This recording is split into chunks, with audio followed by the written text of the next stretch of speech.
बंधूंनो, माझं नाव नारायण पांडुरंग गिरणारे, तालुका भोकरदन, जिल्हा जालना. तर मी बघा ह्या वर्षीसाठी एक नवभारत सीडचे वाण लावलेलं होतं ग्लोरी. तर आणि ती बघू शकता तुम्ही, त्याची बोंडाची साईज, परत पात्याची संख्या एकदम टपुरे टपुरे बोंड लागलेले आहे यावर्षी. मी आतापर्यंत वाण लावत होतो, पण मला असे वाण दिसलं नाही आतापर्यंत. तर एकदम भारी हे बोंडाची साईज जास्त आहे. आणि परत त्याला मी अजून पोटॅशसुद्धा वापर केलेला नाही, तरी बघू शकता बोंडाची साईज केवढाली आहे. तर माझं शेतकरी बंधूंना असं आव्हान आहे की येणाऱ्या वर्षी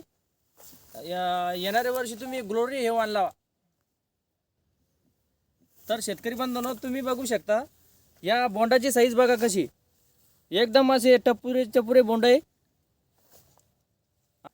तर तुम्ही बघू शकता. आणि पात्याची संख्या बघा, शेंड्यापर्यंत पाता आहे. आणि पातेगळ या इतर वाणापेक्षा पातेगळ बी फार कमी प्रमाणात आहे. तरी तुम्ही येणाऱ्या वर्षी माझं तुम्हाला असं आव्हान आहे की तुम्ही नवभारत सीडचं ग्लोरी हे वाण नक्की लावा. नमस्कार, आपलं धन्यवाद. नंतर